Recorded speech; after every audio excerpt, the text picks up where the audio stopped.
안녕하십니까. 오늘은 지난 시간에 이어서 둔괴를 살펴보시겠습니다. 지난 시간 말미에 때를 알고 물러나는 것이 왜 중요한가 생각해 봤죠. 때를 알고 물러나는 것이 중요한 이유는 그렇게 때를 알고 물러날 줄을 알면 다시 기용되기 때문입니다. 거듭거듭 다시 기용되기 때문이죠. 그렇기 때문에 때를 알고 물러나는 것이 중요한 것이고, 오늘 살펴보실 둔괴가 바로 때를 알고 물러나는 지혜에 대한 가르침입니다. 군자가 과연 물러날 때 어떻게 물러나는지 한번 같이 살펴보시겠습니다. 이 그림은 12벽궤인데요. 지금까지 가끔 보여드렸습니다. 왜냐하면 64궤 중에 12궤를 음양의 소장, 음양이 줄어들고 늘어나는 소장을 보여주는 12궤죠. 그것을 1년 12달과 매칭시킨 12벽궤입니다. 그래서 오늘 살펴보실 둔괴가 어디 있냐 하면 여기 있습니다. 6월달. 음력이죠. 음력 6월달. 그러니까 이 음력 6월달 이때 물러나야 한다는 것입니다. 이게 뭐냐면 음력으로 4, 5, 6월이 여름입니다. 여름. 여름이 끝나면 물러나야 한다는 것이죠. 왜냐하면 비유적으로 군자는 양의 존재이기 때문에 여름이 끝나고 가을로 넘어가면 군자가 자리에 머무를 시기가 아니라는 것이죠. 물론 비유입니다. 비유적으로 군자가 이제 자리에 머물 시기가 지났다. 그걸 이 계절의 변화로 말하고 있는 것이죠. 그래서 여기 온 것이고요. 이 둔과 대대를 이루는 대장괴는 여기 있습니다. 그리고 또 하나, 이 둔과 마주보는 괴 있죠? 임괴. 요것도 대대입니다. 대대 두 종류가 있죠. 이렇게 대장이 있고 임괴가 있고. 그래서 그러니까 한번 이 12벽궤를 보시는 요령은 1, 2, 3월이 봄입니다. 봄. 여기가 여름이고.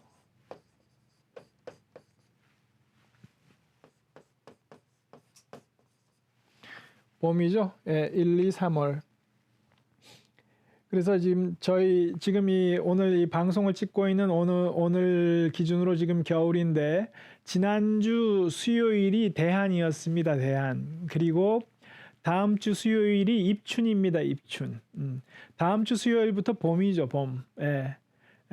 그러니까 다음 주 수요일이면 2월 초인데, 보통 사람들이 2월 초 굉장히 춥습니다. 그런데 왜 봄이냐? 이거 무슨 겨울인데 왜 봄이라고 하느냐? 그러면 이때가 봄이 맞냐? 그러니까 음력이기 때문에 음력 1월, 양력으로 2월 초면 봄인데 왜 그때가 봄이냐?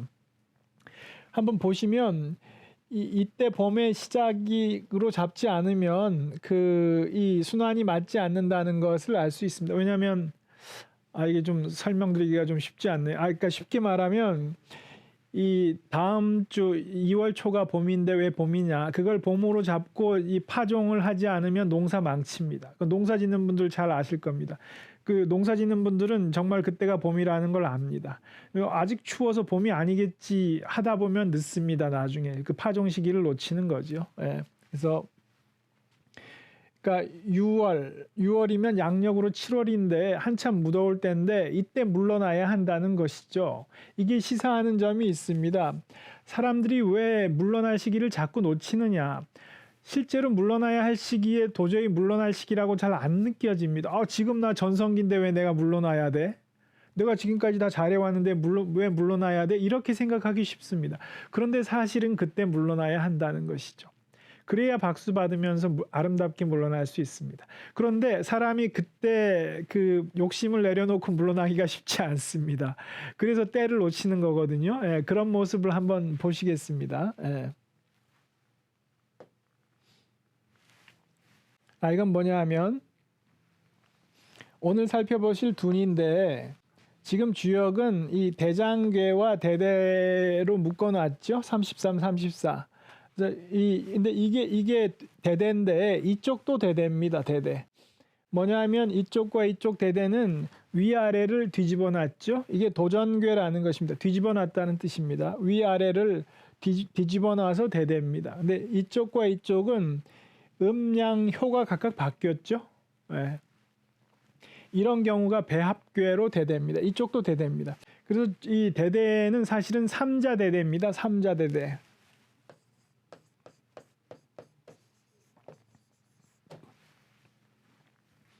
지금 주역은 이렇게 묶어 놓은 것이죠. 그러면 이거는 무슨 얘기를 하냐 하면, 주역은 사실 이렇게 묶어 놨고, 우리도 이 어떤 일을 바라볼 때 보통은 두 갈래 길이라고 생각을 합니다. 왼쪽 아니면 오른쪽 이렇게 두 갈래 길밖에 없다고 생각하는데, 사실은 제3의 길이 있다는 얘기입니다. 제3의 길. 대부분의 경우에 제3의 길이 있다는 것입니다. 근데 우리 눈앞에는 그냥 왼쪽과 오른쪽 이렇게 두 갈래로만 보이는데, 사실은 제3의 길이 있기 때문에, 가령 여러분들이 어떤 선택을 할 때 이게 지금 왼쪽으로 가야 되나 오른쪽으로 가야 되나 이 고민을 할 때, 사실은 왼쪽 오른쪽 말고 또 다른 제3의 길이 있을지 모른다라고 한번 생각해 보실 필요가 있습니다. 대부분의 경우에는 제3의 길이 있다는 것이죠. 없는 경우도 있습니다. 없는 경우도. 주역 64개 중에는 8개의 궤는 대대가 두 가지밖에 없습니다. 그 경우는 제3의 길이 없는 것이죠.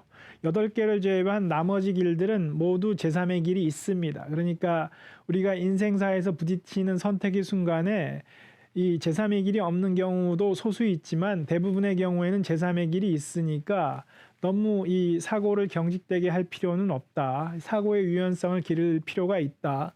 이런 것을 시사하고 있습니다. 그래서 한번 말씀드려 봤고요.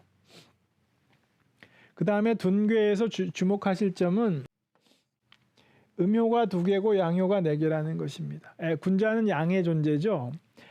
그러므로 이때 물러나야 한다는 게 납득이 잘 안 됩니다. 그게 아까 그 계절로 보여드린 것인데, 음이 2개밖에 안 되는데, 아직 양이 4개나 되는데, 이건 뭐냐 하면 그 물러나야 할 때 가장 적절한 순간, 박수를 받으면 물러날 수 있는 순간에 물러나야 한다는 판단을 하는 게 쉽지 않다는 얘기입니다. 지금 양이 4개나 되는데 왜 내가 물러나야 되지? 내가 지금 전성기인데? 이렇게 생각하기 쉽다는 것이죠. 그렇지만 그때가 정말 물러날 순간이고, 그래야 박수를 받으면서 아름답게 물러나고 나중에 재기용될 수 있다는 얘기입니다. 기본적으로는 괴상에서부터 그런 점을 보실 수 있습니다. 그러면 1단계 한번 보시겠습니다. 처음에 음이온이 물러나는데 맨 꼴이어서 위태롭더라도 갈 바를 두지 말라. 뭐냐면 군자는 양의 존재이기 때문에 음효라는 거는 지금 어려운 일이 닥쳤다는 얘기입니다. 어려운 상황이. 어떤 군자가 지금 그 조직의 리더인데, 조직의 장인데, 그 조직에 어떤 어려운 일이 닥쳤다는 얘기입니다. 그래서 이 사람들이 다 떠나려고 한다는 것이죠. 여기 이제 끝났구나. 다 떠나려고 하는데, 그렇게 다 떠나는데 이제 군자도 이거 떠나야 되겠다. 그리고 이게 어려움, 그러니까 위기이기도 하고,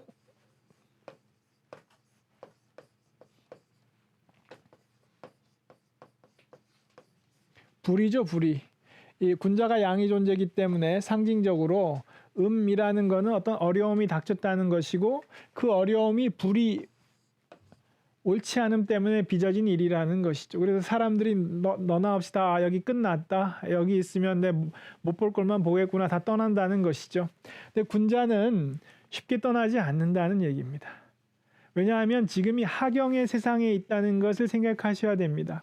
군자가 몸담고 있는 조직은 다 예를 아는 사람들이고 의리를 지킬 줄 아는 사람들이기 때문에 쉽사리 이 사람을 어렵다고 나몰라라 하고 떠날 수 없는 것입니다. 그러므로 사람들이 떠날 때 군자는 쉽게 떠나지 않고 과연 지금 떠나야 하는 상황인가 아닌가 마지막까지 남아 있다는 것이죠. 그처럼 물러나는데 맨꼬리로 쳐졌지만 위태롭더라도 갈 바를 두지 말아라. 위태롭더라도 섣불리 떠날 게 아니다. 이렇게 말하고 있습니다. 1단계.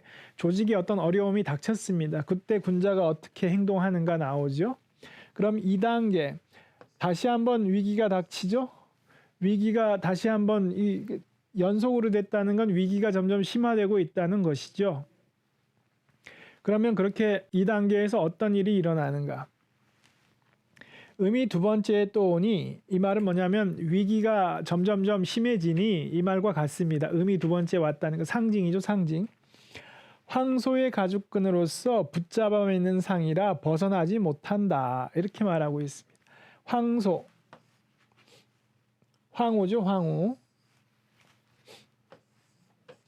이 황자는 그 토, 음양오행 중에 토를 상징합니다. 그래서 그 가운데를 상징하고 그거는 그 일종의 이 공평무사함을 상징하고 그래서 다 상징인데 붙잡아 매는데 다른 게 아니라 황소의 가죽끈으로 붙잡아 맨다는 건 뭐냐 하면 공평무사함으로써 대의명분으로서 붙잡는다는 것이죠. 이 얘기는 뭐냐 하면 이 음이 연속됐다는 거는 어떤 이 어려움이 불이함으로 인해 빚어진 거라는 말씀드렸죠. 근데 이제 위기가 워낙 심해서 이 조직이 다 망할 지경에 이르니까 사람들이 그동안 우리가 잘못했다라고 그 불의를 반성하고 고치겠다고 나선다는 얘기입니다. 이 불이함을 고치겠다. 그렇게 해서 우리가 잘못했으니 우리의 잘못된 거 다 뜯어 고칠 테니까 군자 보고 제발 떠나지 말고 이 수습 좀 해달라라고 붙잡는다는 얘기죠. 그 붙잡는 것이 다른 게 아니라 이게 정말 불의함으로 빚어진 거면 군자는 떠날 텐데 사람들이 뉘우치고 다 우리 정말 과거에 잘못한 거를 알겠고 다 고칠 테니까 부디 남아서 좀 수습해 주십시오라고 잡는다는 얘기죠. 그러면 군자는 떠날 수 없다는 것입니다. 왜냐하면 의리로 뭉친 사람들이기 때문에 그 잘못을 뉘우치기 때문에 버릴 수 없다는 것이죠. 그래서 군자는 결국 이 정말 일대 위기 상황에서 떠나지 못하고 남는다는 것입니다. 그러면 3단계에서 어떻게 되느냐? 3단계 양이 세 번째 오니 물러나려던 것을 붙들어 매던 태도에 좋지 않은 변화가 생기니 위태롭다. 이렇게 말하고 있습니다. 뭐냐 하면 1단계 음이죠. 2단계 음이죠. 3단계 양이죠. 뭐냐 하면 위기의 해결. 상황이 아주 좋아진다는 것입니다. 3단계로 가면. 뭐냐면 2단계 모든 사람들이 잘못했다. 과거에 잘못된 거 다 고치겠다고 했고 군자도 떠나지 못하고 그럼 남아서 그러면 해보자. 사람들이 이렇게 다 뉘우치면 얼마든지 해결하고 좋아질 수 있다. 해서 군자가 떠나지 않기로 마음먹고 열심히 해서 상황을 호전을 시킵니다. 그러면 좋아지죠? 그게 3단계 양이 온 것입니다. 근데 이렇게 위기를 해결하고 좋아지면 어떻게 되느냐 나오죠. 그 군자 보고 제발 떠나지 말라라고 황소의 그 가죽끈으로 붙잡아 맨다는 건 뭐냐면 우리 정말 잘못했으니까 과거에 잘못된 거 다 고치겠습니다 했다는 거죠. 근데 위기가 해결되고 나니까 그 태도의 좋지 않은 변화가 생긴다는 것이죠. 그러니까 이제 군자는 위태롭다는 것이죠. 군자는 떠나지 않고 남겠다고 했는데 이 사람들 태도가 변하니까 이제 계속 있는 거는 위태롭다 이렇게 판단한다는 것이죠. 이게 조짐입니다. 조짐. 두 번의 조짐이 나타납니다. 뭐냐면 불이함으로 인해 위기가 빚어지는 1, 2단계의 조짐이 나타났고 3단계에 어떻게 그 사람들이 이 개과천선에서 군자가 열심히 해서 상황을 호전시켜 놨는데 그랬더니 그동안에 다 고치겠다던 태도에 좋지 않은 변화가 생긴다는 것이죠. 이게 두 번째 조짐입니다. 그러면 이때 군자는 그 조짐을 읽고 떠난다는 것입니다. 이게 조짐을 읽는 것이죠. 징조를 읽어내는 것이죠. 그래서 이제 떠날 때가 됐구나. 이제는 정말 떠나야 되겠구나라고 군자가 판단을 한다는 것이죠. 그러면 이렇게 군자가 판단했을 때 해야 될 행동이 무엇인가? 어떤 조치를 취해야 되는가? 나옵니다. 주역의 조언이죠. 신하와 첩을 길러두는 것이 길하리라. 군자를 붙잡던 사람들의 태도에 변화가 생겼고 그게 좋지 않은 변화이기 때문에 이제 군자도 대비책을 세워야 되는데 그 대비책이 뭐냐? 신하와 첩을 길러두는 것입니다. 그렇게 미리 길러둬야 길하다는 것이죠. 이 대비책을 소홀히 하면 길할 수 없다는 것입니다. 신하는 알겠는데 첩이 뭐냐? 첩은 여자 신하입니다. 여자 신하. 여자 신하의 의미로 쓰이는 그런 경우들이 사료에서 꽤 있습니다. 그래서 군자가 이제 이게 정말 이 두 번의 조짐을 통해서 내가 떠나야 되겠구나, 떠날 때가 됐구나라고 판단을 하고 떠나기 위한 준비로 미리 신하를 길러둔다는 것이죠. 왜냐, 사람은 사회적 동물이기 때문에 홀로 고립돼 있어서는 능력을 발휘할 수 없습니다. 이게 군자도 마찬가지죠. 그렇기 때문에 이 조직에서 벗어나기로 했기 때문에 벗어나서 혼자 있으면 그 곤란해진다는 것이죠. 어떤 상황을 헤쳐나갈 수 없기 때문에 나중에 지금은 여기 몸담고 있지만 결국은 이게 떠나야 되겠다. 두 번의 조짐을 통해서 판단했으면 떠날 때 나중에 자기를 도울 수 있는 신하를 미리 길러둬야 한다는 것입니다. 이때. 그래야 길하다. 이렇게 말하고 있습니다. 4단계에서 뭐라고 나오냐 하면 양이 네 번째에 또 오니 좋게 물러날 수 있는 시점이다. 군자는 길하나 소인은 막히리라. 양이 네 번째 또 오죠. 상황이 더 좋아지고 있죠. 이때 군자가 떠나지 않고 사람들하고 합심해서 노력해서 상황을 좋게 만들었더니 4단계에 와서 더 좋아지고 있습니다. 그러니까 이제 좋게 물러날 수 있는 시점이다. 호둔. 좋게 물러날 수 있는 시점이니까 군자가 이때 신하와 첩도 미리 길러뒀으니까 이때 딱 물러나면 길하다는 것입니다. 그러나 이때 소인은 막힐 것이다. 소인은 물러나야 되겠다는 판단을 못할 것이다. 이겁니다. 뭐냐면 말씀드렸죠. 음이 두 개밖에 안 됐고 이제 위기가 다 지나갔죠. 위기가 지나간 걸로 보이죠. 위기가 지나갔고 내가 열심히 해서 성과도 이 위기도 해결해서 다 좋은데 내가 왜 물러나야 돼? 이렇게 된다는 것이죠. 그래서 때를 알고 물러나는 것이 정말 어렵습니다. 그러니까 이제 직업적인 총장이나 직업적인 대표이사가 드문 것이죠. 그런 사람들이 정말 이런 때를 알고 물러나는 그 안목과 지혜, 징조를 읽는 지금이 내가 물러나야 될 때인지 아닌지를 그 징조를 읽어내는 기미를 읽어내는 그 해안을 갖췄기 때문에 그런 대우를 받는 것이죠. 소인은 못할 거라는 겁니다. 내가 왜 물러나야 돼? 이렇게 생각할 거라는 것이죠. 5단계로 가볼까요? 5단계. 양이 다섯 번째에 또 오니 아름답게 물러날 수 있는 시점이다. 이 5단계가 바로 그 두뇌 길의 절정입니다. 가장 아름답게 물러날 수 있는 시점입니다. 아름답게 물러날 수 있는 시점. 5단계죠, 5단계. 위기를 돌파했고 성과가 쌓여서 3번에 걸쳐 성과가 쌓였습니다. 이때 군자가 물러나면 아주 박수갈채를 받겠죠. 위기도 해결하고 아주 좋은 성과도 냈고 물러나면 모든 사람이 박수를 치겠죠.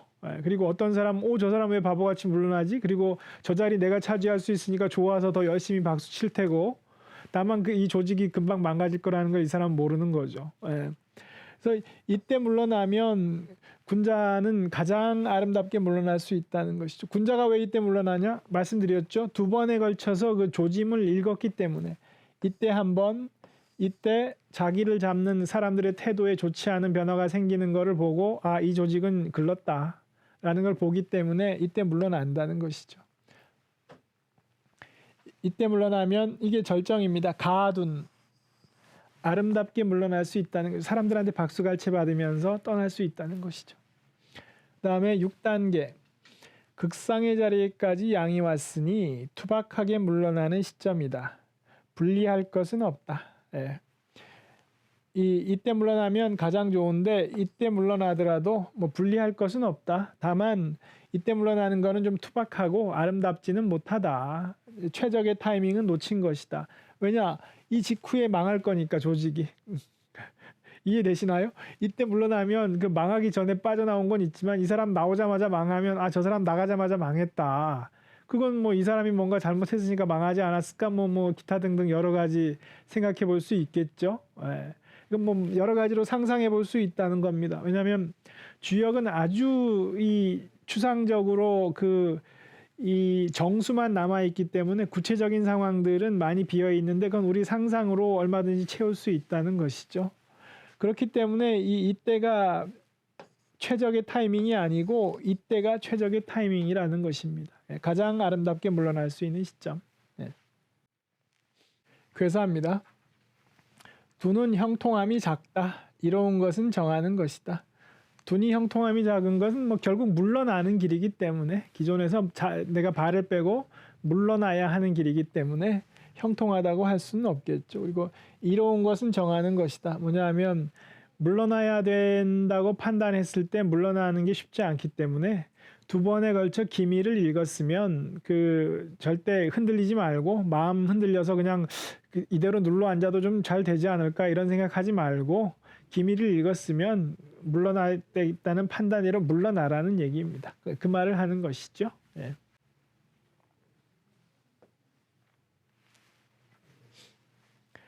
그 다음에 이제 둔대 대장입니다. 둔대 대장. 예. 이 둔이 때를 알고 물러나는 경우라고 하면 대장은 씩씩하게 돌파하는 경우죠. 이렇게 해서 두 개가 대대를 이룬다는 거 아시겠죠? 예. 그 대대 한번 보실까요? 둔과 대장이 왜 대대인가? 둔은 때를 알고 물러나는 것이죠. 대장은 씩씩하게 돌파하는 것입니다. 물러나는 게 아니라 내가 씩씩하게 돌파하는 게 대대죠. 둔과 림이 어떻게 대대인가? 이 때를 알고 물러나는 게 둔이고 림은 나아가서 임하는 거죠. 리더로서 부임하는 거죠. 부임. 네, 나아가서 임하는 것과 때를 알고 물러나는 거 대대죠. 네, 이런 차원에서 이렇게 대대가 되는 것입니다. 그래서 이거를 12벽교에서 다시 한번 보시면 12벽교에서 마주보는 것들이 다 대대입니다. 이거는 배합계로 대대죠. 음과 양이 바뀐 이렇게 대대가 됩니다. 이 다 대대가 됩니다. 그리고 건곤이라는 축이 있죠. 이쪽과 이쪽이 다 대대입니다. 이거는 도전계, 위아래가 바뀐 도전계로 대대입니다. 둔과 대장이 대대고 구와 쾌가 대대고 이렇게 되는 것이죠. 그래서 이 12벽교에도 찬찬히 뜯어보시면 흥미가 있습니다. 그래서 뭐냐 하면 그리고 이 보면 저희가 이미 상당히 많은 길을 여행을 했다 알 수 있는 게 상경에 나온 궤들이 상당히 많이 있습니다. 뭐 복궤, 곤궤, 박궤, 관궤 다 상경이죠. 여기서부터 상경. 우리가 아직 보지 않은 게 이제 대장 이제 볼 것이고 쾌궤가 있고 구궤가 있고 그렇죠. 요 두 개만 지금 보지 않은 것이고 요거 오늘 볼 거니까 요렇게 대부분 봤죠.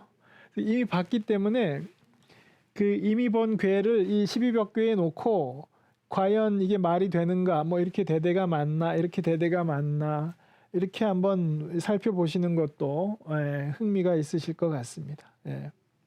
그리고 그렇죠. 이렇게 한번 설명드렸고요. 이렇게 도전계와 배합계 있고요. 둔대 대장, 때를 알고 물러난 경우와 씩씩하게 돌파하는 경우. 대장의 길인데 시간이 지금 뭐 거의 다 돼서 이 대장의 길에 대한 구체적인 설명은 다음 시간에 드리는 게 좋을 것 같습니다. 그래서 오늘은 여기까지 때를 알고 물러나는 것.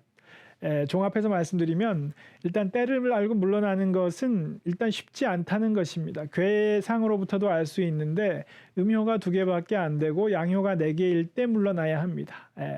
그건 겉으로 보기에는 저 사람 왜 물러나지? 이렇게 좋은 호시절에 자기가 힘들게 다 이뤄놓고 왜 물러나지? 싶을 때 그때가 물러나야 될 시점이라는 것입니다. 그 때문에 때를 알고 물러나는 것이 쉽지 않은 것이고 그러한 해안을 갖춘 사람이 여러모로 대우를 받는다는 것입니다. 그래서 오늘은 때를 알고 물러나는 지혜에 대해 살펴봤습니다. 그리고 대장궤는 다음 시간에 살펴보겠습니다. 여기까지 들어주신 분들께 감사드립니다. 감사합니다.